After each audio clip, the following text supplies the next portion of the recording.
하나님의 말씀 봅니다. 요한복음 2장 1절에서 11절입니다. 요한복음 2장 1절에서 11절. 참 같이 읽겠습니다. 사흘째 되던 날 갈릴리 가나에 혼례가 있어 예수의 어머니도 거기 계시고 예수와 그 제자들도 혼례의 청함을 받았더니 포도주가 떠들어진더라. 예수의 어머니가 예수에게 이르되 저들에게 포도주가 없다 하니 예수께서 이르시되 여자여 나와 무슨 상관이 있나이까 내 때가 아직 이르지 아니하였나이다. 그의 어머니가 하인들에게 이르되 너희에게 무슨 말씀을 하시든지 그대로 하라 하니라. 거기에 유대인의 정결 예식을 따라 두세 통 드는 돌 항아리 6이 놓였는지라. 예수께서 그들에게 이르시되 항아리에 물을 채우라 하신즉 아귀까지 채우니 이제는 떠서 연휘장에게 갖다 주라 하시매 갖다 주었더니 연휘장은 물로 된 포도주를 맛보고도 어디서 났는지 알지 못하되 불떠온 하인들은 알더라. 연휘장이 신랑을 불러 말하되 사람마다 먼저 좋은 포도주를 내고 취한 후에 낮은 것을 내거늘 너는 지금까지 좋은 포도주를 두었도다 하니라. 예수께서 이 첫 표적을 갈릴리 가나에서 행하여 그의 영광을 나타내심에 제자들이 그를 믿으니라. 아멘. 여러분, 신앙생활이 뭔지 아십니까? 신앙생활은 마음을 배우고 마음을 알아가는 거예요. 마음을 지키는 것이고 마음을 다스리는 거예요. 어떻게 보면 인생은 마음을 지키는 싸움이다라고 정의를 내릴 수가 있습니다. 옛말에 마음 먹기 달렸다라고 하는 말이 있어요. 또 마음을 곱게 써야 한다라는 말도 있어요. 마음은 중심이고 그래서 중심을 잘 지키라고 했고 하나님도 우리 중심을 보신다라고 말씀하셨어요. 또 마음은 생명입니다. 그래서 잠언 4장 23절에 보면 무릇 지킬 만한 것보다 더욱 내 마음을 지키라. 생명의 근원이 이에서 남이니라 라고 말씀하셨어요. 중국의 명나라에 왕양명이라고 하는 사람이 산속 마적들을 물리치고 돌아올 때에 환영하러 나온 사람들에게 이런 말을 했어요. 산중 여파적이나 산중 남파적이다 라고 했어요. 무슨 말이냐면 산속의 적은 물리치기 쉬우나 마음속에 있는 적은 물리치기 어렵다 이 말입니다. 가정의 달 5월을 통해서 부모와 자녀 사이, 남편과 아내 사이, 그리고 형제 간에도 사랑과 우애가 넘치는 아름다운 가정을 만들어가는 여러분들이 되시기를 주님의 이름으로 축원합니다. 오늘 본문은 예수님이 행하신 첫 번째 기적으로서 가나 혼인잔치 집에서 물로 포도주를 만드는 그런 유명한 기사입니다. 오늘 배경을 보면 사흘째 되던 날 갈릴리 가나에 혼례가 있어 예수의 어머니도 거기 계시고 예수와 그 제자들도 혼례의 청함을 받았더니 이렇게 시작을 해요. 한마디로 말하면 한 가정이 새롭게 시작이 되는데 결혼식에 예수님과 제자들이 초대를 받았습니다. 결혼식은 누구나 인생의 가장 소중한 날이고 행복한 날이고 축복의 날입니다. 한 가정이 새롭게 시작되는 결혼식에 예수님도 초대받았습니다. 결혼식은 누구에게나 인생에서 가장 축복된 날이에요. 보통 유대인들의 혼례잔치는 모든 절기 예식에 따라서 일주일 동안 진행이 됩니다. 아마 오늘 본문의 신랑은 사회적으로부터 좀 신분이 있는 사람 같고 손님이 생각보다 많이 왔어요. 그런데 그 가정에 음식이 부족합니다. 특별히 잔치집에 꼭 있어야 될 포도주가 떨어졌다는 거예요. 포도주가 떨어짐으로 인해서 그 가정에 낭패가 생겼습니다. 유대인들은 알다시피 유목민들이에요. 그래서 양고기가 주식이고 양고기에는 꼭 포도주가 필요한 것입니다. 그리고 예수님의 공생의 사역이 가정에서부터 시작되었는데 깊은 의미가 있습니다. 예수님이 혼인잔치집에서 첫 기적을 행하신 것을 보면 하나님께서 가정을 얼마나 소중하게 여기고 계시는가를 알 수 있습니다. 우리 기독교는 기쁨의 종교입니다. 흔히 유교는 제사를 드리는 일과 같고 불교는 초상집과 같고 기독교는 잔치집과 같다라고 말하고 있습니다. 교인은 항상 기도소리, 찬송소리가 들리기 때문에 마치 잔치집에 온 기쁨, 느낌이 있다는 거예요. 사람들이 잔치집에 갈 때는 마음껏 먹고 마시고 즐기기 위해서 가는 거예요. 그렇다면 저와 여러분도 교회에 나올 때마다 항상 기쁜 마음, 즐거운 마음으로 주의 전을 찾으시기를 바랍니다. 두 번째로 예수님이 첫 번째로 행한 기적의 장소가 어디냐? 바로 가정이라고 하는 말씀이에요. 예수님께서 세상에 오신 목적이 있습니다. 그것은 교회를 통해서 가정을 회복시키려는 데 목적이 있는 거예요. 하나님께서 아담과 하와를 통해 첫 번째 가정을 세우시고 그 가정에 복을 주셨어요. 창세기 1장 28절에 보면 하나님이 그들에게 복을 주시며 이르시되 생육하고 번성하여 땅에 충만하라. 땅을 정복하라. 바다의 고기와 공중의 새와 땅에 움직이는 모든 생물을 다스리라. 이렇게 말씀하셨어요. 이 말씀은 모든 복을 가정으로 끌고 와라는 말씀이에요. 여기에서 한 가지 놀라운 사실이 있습니다. 우리가 받는 복이 다 가정으로 돌아와야 한다는 사실이에요. 여러분이 세상에서 돈을 많이 벌 수 있습니다. 하지만 그 돈이 우리 가정에 들어와서 도움이 되지 못한다면 그건 복이 아니에요. 우리가 출세할 수 있습니다. 하지만 그 출세가 가정에 도움이 되지 아니한다면 그건 복이 아니에요. 우리가 세상에 나가서 성공할 수 있고 명예를 얻을 수 있어요. 하지만 그것이 가정에 들어와서 가정을 행복하게 하지 못한다면 그것이 아무리 좋아도 허상에 불과할 수 있다는 거예요. 복이 될 수 없다는 말이죠. 하나님께서 우리로 하여금 세상에 나가서 복받고 가정에 들어와서 행복을 누리기 때문에 우리가 받는 복이 다 가정의 행복으로 이어져 가야 된다라는 거예요. 하나님은 에덴 동산에서 아담과 하와에게 가정을 통해 축제의 삶을 살게 해주셨어요. 하나님께서 에덴 동산에서 아담과 하와에게 행복한 가정을 통해 기쁨을 누리게 하셨는데 그 가정이 죄로 말미암아 기쁨을 잃어버리고 말았습니다. 그래서 우리 인생이 어디를 가도 행복을 누릴 수 없는 거예요. 그때부터 모두가 슬퍼하고 걱정하며 살아갈 수밖에 없는 거죠.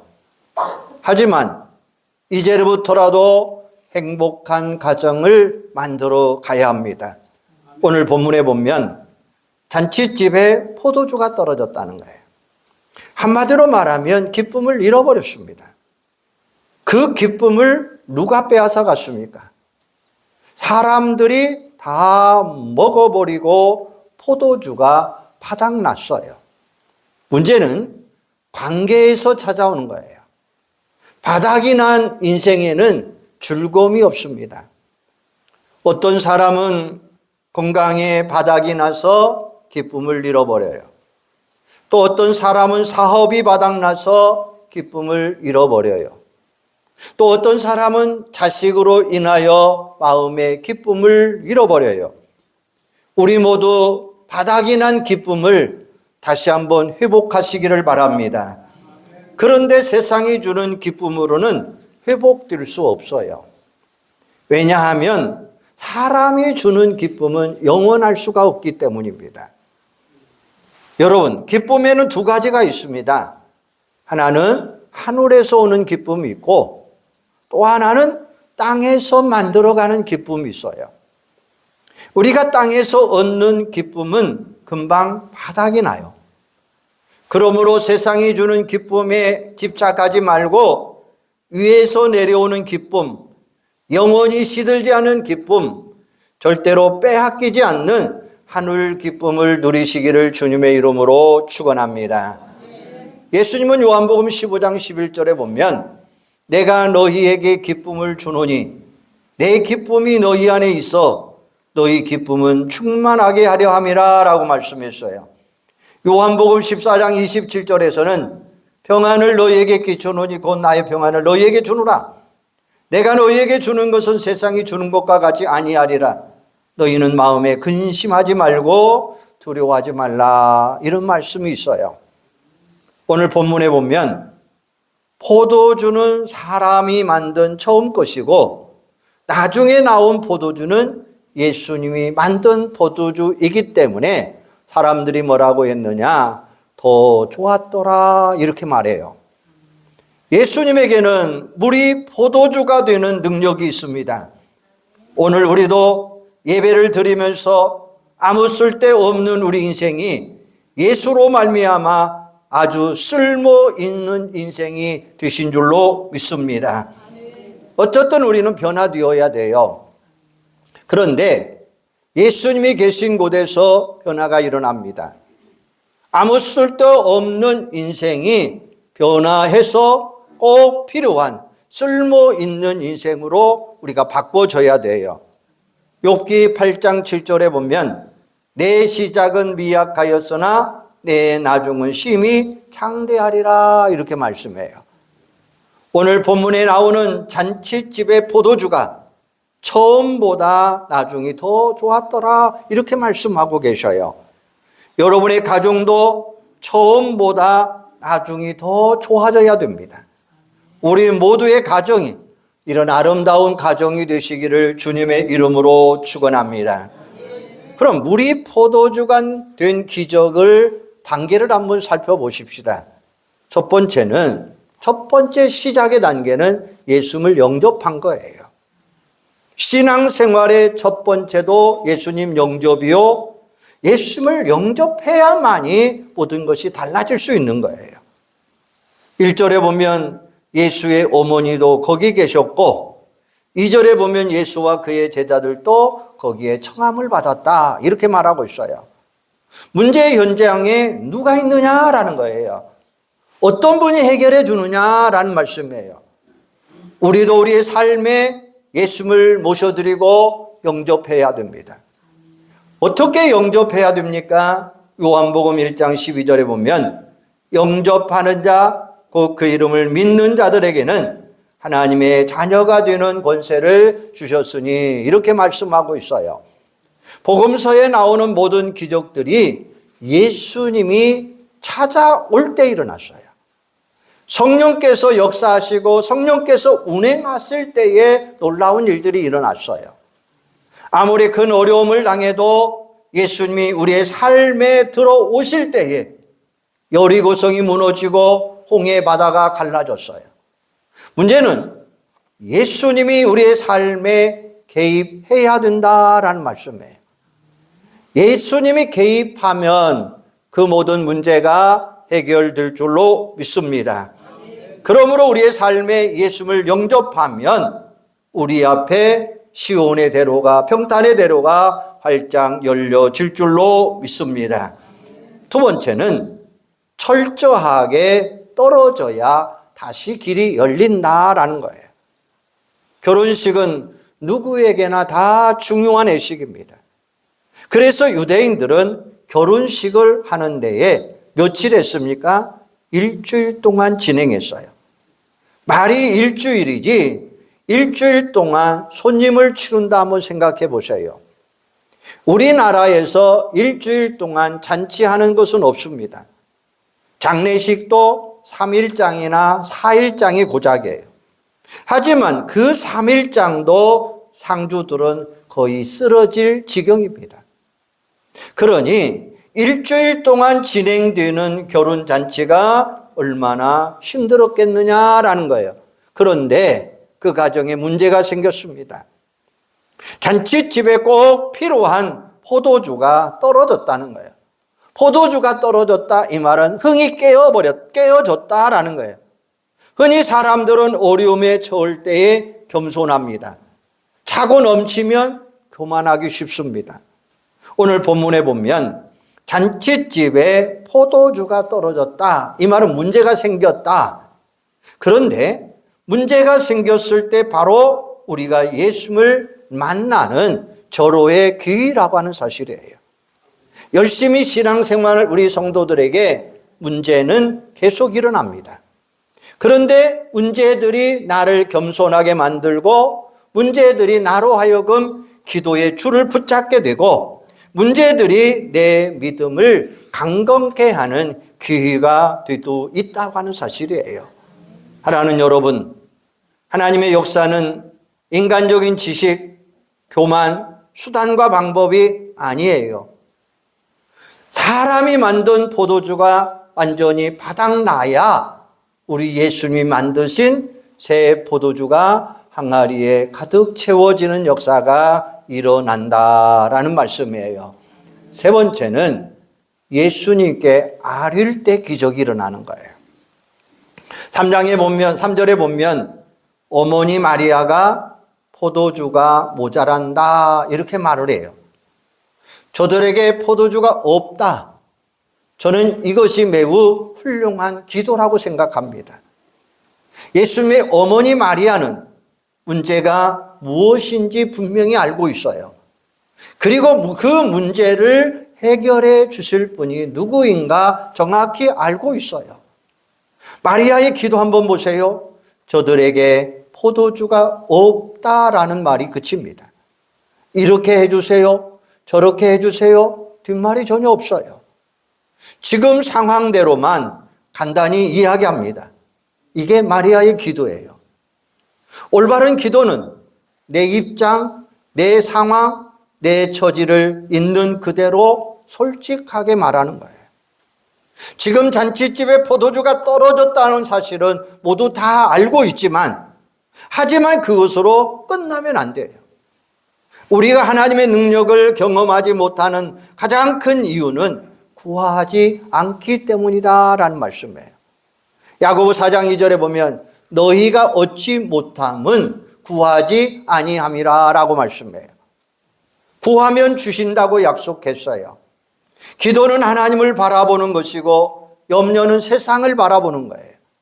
기도의 사람 다윗은 시편 121편 1절 2절에 보면 내가 산을 향하여 눈을 들리라 나의 도움이 어디서 올까? 나의 도움은 천지를 지으신 여호와께로다 라고 말씀해요. 너희가 내 이름으로 무엇이든지 구하면 내가 시행하리라 라고 우리 예수님도 말씀하셨어요. 우리 문제, 우리의 염려를 기도로 해결해 나가는 여러분들이 되시기를 바랍니다. 4절에 보면 예수님의 반응이 나와요. 여자여 나와 무슨 상관이 있나니까 내 때가 아직 이르지 아니하였나이다. 여기서 잘못 해석해 보면 예수님이 어머니의 말에 불순종하는 모습을 잘못 이해할 수 있습니다. 여기서 여자라고 하는 이 말은 헬라어로 이 귀나이라는 말이에요. 극존칭어 말이에요. 하지만 예수님은 누구의 말을 듣고 행하시는 분이 아니에요. 때에 맞도록 모든 것을 행하시는 분이에요. 내 때가 아직 이르지 아니하였다라고 하는 이야기는 지정된 시간을 의미하는 거예요. 비록 어머니의 부탁이라 할지라도 순종할 수 없다는 거예요. 때를 위해서 오직 예수님은 그 때를 위해서 사셨어요. 하지만 예수님은 그 때를 깨닫게 해주시고 응답하신다라는 말씀이에요. 자, 그러면 포도주가 기적이 된 원동력이 뭘까요? 5절에 보면 그의 어머니가 하인들에게 이르되 너희에게 무슨 말씀을 하시든지 그대로 하라. 여기에서 분명한 것은 그대로 하라라는 말씀이에요. 7절에 보면 예수께서 그들에게 이르시되 항아리에 물을 채우라 하신즉 아구까지 채우니 말씀 그대로 순종이라고 하는 말이에요. 8절에 보면 이제는 떠서 연희장에 갖다 주라 하심에 갖다 주었더니 이 말씀에 보면 순종이 얼마나 소중한가를 우리는 발견할 수 있습니다. 가장 중요한 말씀입니다. 무슨 말씀을 하시든지 그대로 하라. 이 말씀은 이치에 맞든 안 맞든 상식적이든 비상식적이든 과학적이든 비과학적이든 무조건 말씀에 순종하라라는 거예요. 이사야 45장 9절에 보면 질그릇 조각 중 한 조각 같은 자가 자기를 지으시니와 더불어 다툴진대 화 있을진저라고 이야기했습니다. 우리가 감히 창조주 하나님 앞에서 이러쿵 저러쿵 말할 수가 있겠느냐는 거예요. 우리가 하나님의 말씀에 순종하지 못하는 이유가 뭐냐? 그 첫째는 내 능력과 하나님의 능력을 동일시하는 거예요. 하나님의 능력이나 내 능력이랑 똑같다는 거예요. 쉽게 말하면 내가 1분에 100m를 달리면 하나님도 1분에 몇 미터 당겨요?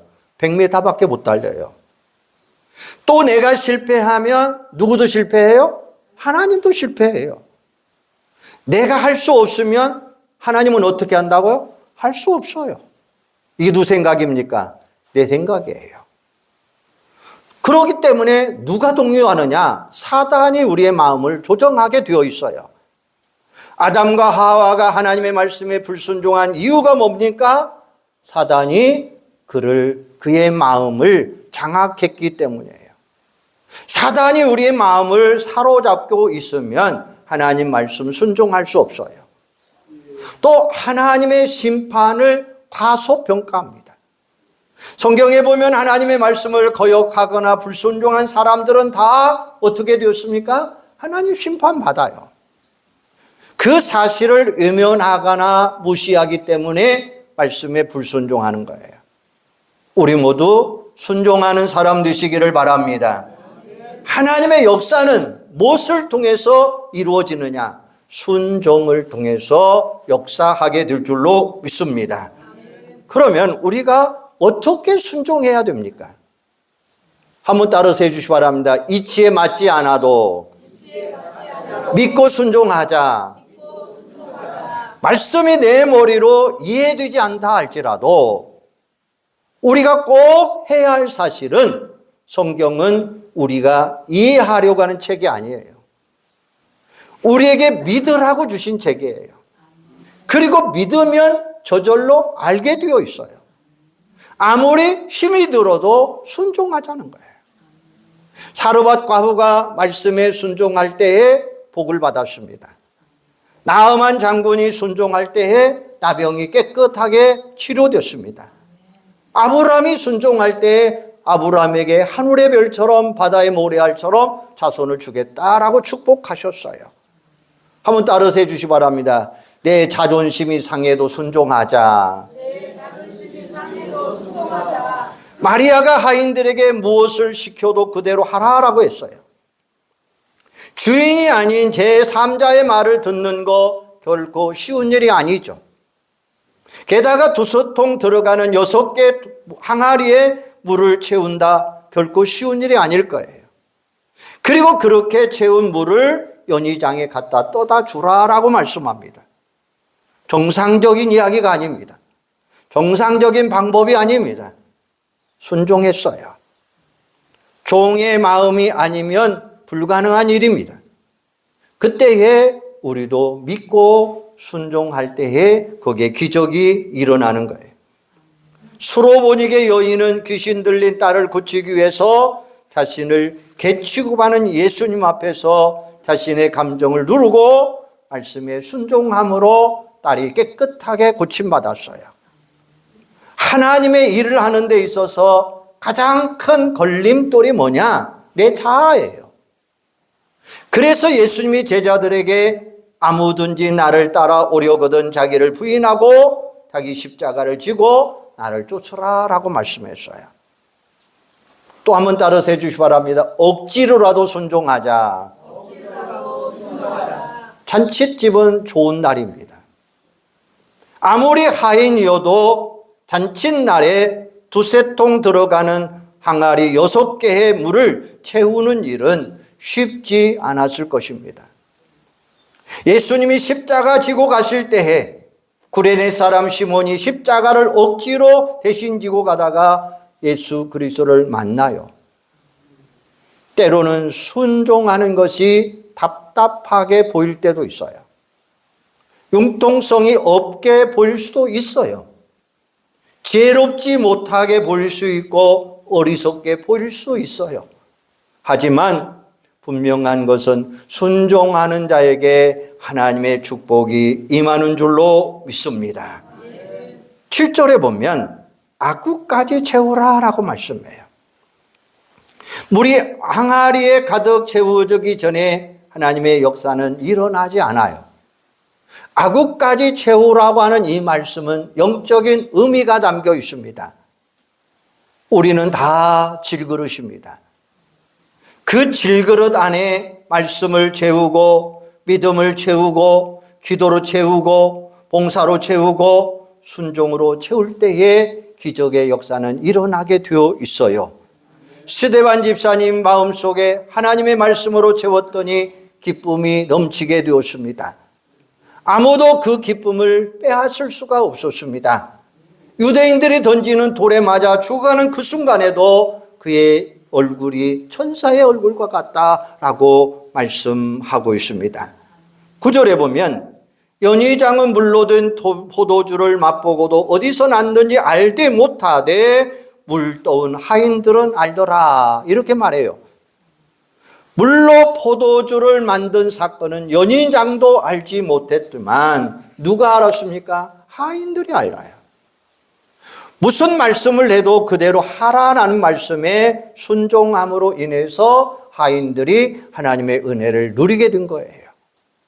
우리 모두 물이 변하여 포도주가 되는 은혜를 경험하는 여러분들이 되기를 주님의 이름으로 축원합니다.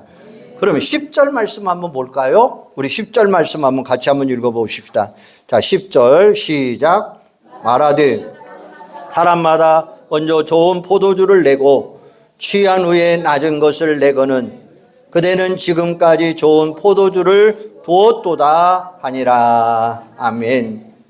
처음 것보다 나중에 만들어진 포도주가 더 훌륭했다는 말이에요. 우리 기독교의 축복도 점점 좋아지는 축복이에요. 오늘보다 내일이, 이달보다 다음 달이, 금년보다 내년이 더 좋아질 것을 믿고 나갈 수 있는 여러분들이 되기를 주님의 이름으로 축원합니다. 예수님께서 왜 물이 포도주가 되는 기적을 행하셨습니까? 11절에 답이 있습니다. 자, 11절 읽어보십시다. 시작. 예수께서 이 첫 표적을 갈릴리 가나에서 행하여 그의 영광을 나타내심에 제자들이 그를 믿으니라. 아멘. 예수님께서 단순히 먹고 즐기기 위해서 혼인잔치 집에 가신 게 아니라는 겁니다. 예수님은 따르는 제자들에게 자기의 영광을 보여주고 더 나아가 자신을 믿게 하기 위해서 표적을 행하셨더라라는 말씀이에요. 물이 예수님을 만나면 포도주가 됩니다. 마찬가지로 우리도 예수님 만나서 그리스도인이 되면 모든 것이 달라져야 돼요. 가치관도 달라지고 인생도 달라지고 쓰임새와 세계관도 달라져야 돼요. 오늘 우리도 달라져야 된다라고 말씀해요. 예수님은 첫 번째 공생의 기적을 혼인잔치집에서 행했다는데 깊은 의미가 있는 겁니다. 여러분, 오늘 우리의 가정을 축복의 장으로, 은혜의 장으로, 충만한 가정으로 만들어가는 것이 하나님의 뜻이다라는 말씀이에요. 우리 모두의 가정에 하나님을 모시기를 바랍니다. 하나님을 모시지 않으니까 여러 가지 일들이 일어나는 거예요. 하나님을 모셨다고 한다면 그 가정에 뭐가 있을까요? 행복밖에 없어요. 웃음밖에 없어요. 기쁨밖에 없어요. 새로운 것이 평안이에요. 그러나 예수님 모시지 아니하고 누구를 모시니까? 사탄을 모시니까 사탄 마귀가 어떻게 하는 거예요? 조롱하게 만들고 싸움질하게 만들고 욕하게 만들고 허망하게 만들어 가는 거예요. 하나님을 모신 가정, 사탄을 모은 가정, 어떤 것이 분명한가를 여러분 분명히 아시기를 바랍니다. 우리는 하나의 신을 모셔야 돼요. 한 분을 모셔야 돼요. 두 사람을 모셔서는 안 돼요.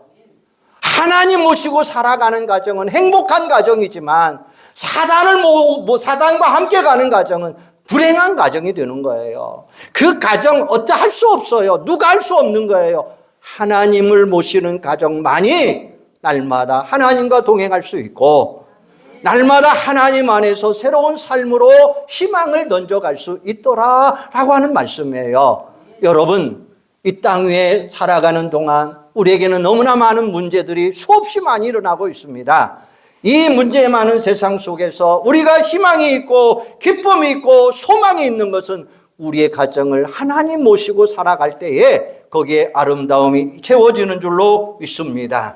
오늘 여러분 분명하게 생각하시기를 바랍니다. 오늘 이 시간 나의 가정을 한번 생각해 보시기를 바랍니다. 오늘 우리의 가정이 어떤 가정인가? 내가 섬기고 있는 하나님을 온전히 믿고 온전히 영접하고 그 예수 안에서 살아가고 있는가? 아니면 내가 예수 버리고 내 뜻, 내 생각, 내 방법대로 살아가고 있는가? 오늘 우리의 가정에 평안한 가정이 있는가? 아니면 불평과 불만과 정말로 화목한 가정이 아닌 다른 가정으로 이루어가고 있는가? 오늘 나를 보면서 다시 한번 새롭게 출발하는 가정 되시기를 바랍니다. 우리 말씀을 생각하면서 한번 기도하겠습니다. 성령님, 우리의 가정을 도와주세요.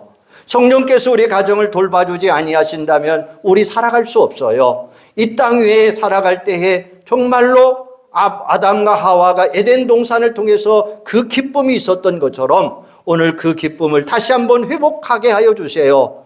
오늘 잔치집에 예수님이 포도주가 이름으로 인해서 기쁨의 잔치가 된 것처럼 오늘 우리의 가정에 기쁨이 넘치는 그런 아름다운 가정이 되게 해주세요 라고 우리 한번 뜨겁게 한번 기도해 보시기를 바랍니다. 기도하겠습니다. 살아계셔서 역사하시고 우리의 모든 것 주관하고 인도하신 예수님, 오늘께서 우리 주님께서 함께하여 주시기를 원합니다. 오늘 가나의 혼인잔치를 통해서 다시 한번 나의 모습, 나의 가정, 우리의 삶을 뒤돌아보는 시간 되게 하여 주시기를 원합니다. 예수님을 영접할 때와 예수님을 영접하지 않을 때와 내 생각으로 내 방법으로 내 뜻대로 행할 때 어떤 일들이 일어나고 있는가를 다시 한번 말씀을 생각하면서 아버지 하나님 우리 나가게 하여 주시옵소서. 아버지 하나님, 우리가 함께하여 주시기를 원합니다. 오늘 주님이 우리에게 말씀하시는 내용이 무엇인가를 다시 한번 깨닫게 하여 주시기를 원합니다. 사랑하는 아버지 하나님, 하나님이 원하시는 가정이 어떤 가정입니까? 하나님이 원하시고 이루시고 행하시고자 하는 가정이 어떤 가정입니까? 하나님, 오늘 또 우리에게 말씀하여 주시옵소서. 우리의 가정이 축복받게 하여 주시고 은혜로 충만케 하여 주시고 하나님의 뜻을 이루게 하여 주시고 우리의 가정에 하나님을 모시고 하나님과 날마다 동행하는 삶을 살아갈 수 있는 은혜의 축복이 있게 하여 주시기를 원합니다. 아버지 하나님, 우리 가정 안에 악한 사탄 마귀 있습니까? 오늘 이 시간 예수의 이름으로 명하노니 악한 사탄 마귀는 예수의 이름으로 떠나갈지어다. 악한 마귀는 떠나갈지어다. 악한 마귀는 떠나갈지어다. 오늘 이 시간 성령 하나님께서 우리의 가정을 사로잡아 주시고 성령 하나님께서 우리 가정을 붙잡아 주시고 성령 하나님께서 우리 가정을 인도하여 주시어서 예수 만나 예수의 삶을 통해서 우리의 인생관이 가치관이 아버지 하나님 세계관이 바꿔지는 놀라운 역사가 일어나게 하여 주시옵소서. 첫 번째 기적 혼인잔치집을 통해서 예수님이 우리에게 말씀하시고자 하는 뜻이 무엇인가를 다시 한번 깨닫고 우리의 가정이 잔치집 같은 기쁨의 역사가 일어나게 하여 주시옵소서.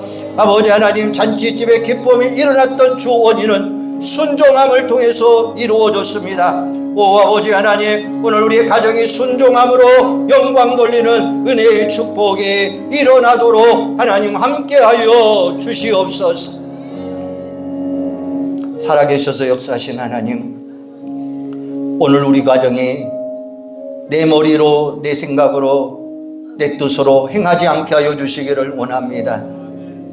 아버지 하나님, 이치에 맞지 않다 할지라도 믿고 순종하게 하여 주시고 아무리 힘들어도 순종하게 하시고 자존심이 상해도 순종하게 하여 주시고 억지로라도 믿고 순종함으로 하나님의 역사를 이루어갈 수 있는 자가 되게 하여 주시옵소서.